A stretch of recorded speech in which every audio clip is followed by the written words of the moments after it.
Hello, this is a multi-part series on sustainable investing. I'm looking to help you understand the difference, the distinction between socially responsible investing, SRI, environmental, social, and governance investing, ESG, and impact investing.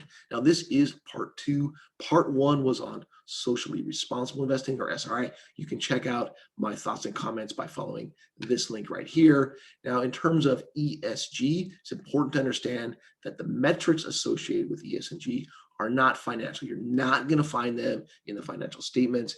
There's no requirement for companies to put them there. However, companies are voluntarily disclosing this information because the investing public wants to know it. Let's go ahead and talk about the components associated with the E, the S, and the G. So E, environmental, as you might guess, this deals with the company's relationship with the environment. How are their businesses impacting the environment? What are they doing to mitigate the impact on the environment? How are they improving the environment? Are they doing things that enable their employees to help the environment? What is their relationship like with the Environmental Protection Agency? S, social. This largely deals with the company's relationship with its customers and its employees. How ethical are they? Are they offering protections for their customers, employees? Do they take any kind of public stance on social issues? That's what we're talking about in terms of social.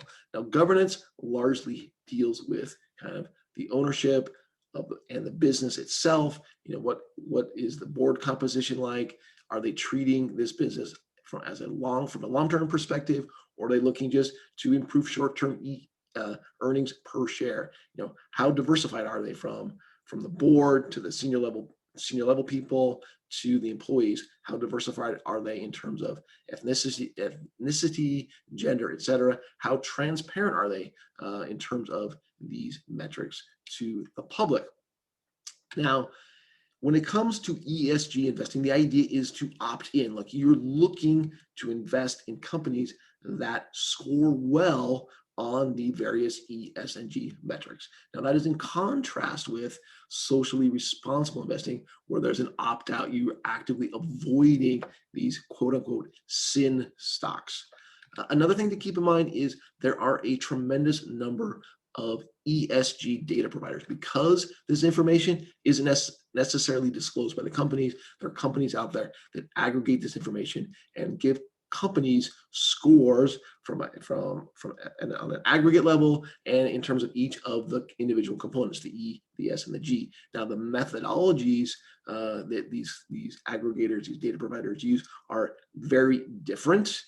Consequently, if you were to construct a portfolio with high ESG scores from one provider and another one from another provider, that the returns would be very different. It's also important to keep in mind that even on a company by company basis, these scores can be very different. So one provider might have company XYZ scoring very well in terms of ESG, and another one might have them scoring very poorly in terms of ESG. Now, next we're going to talk about impact investing, the final version of sustainable investing. Looking forward to it. Hope you enjoyed this one. Thanks so much.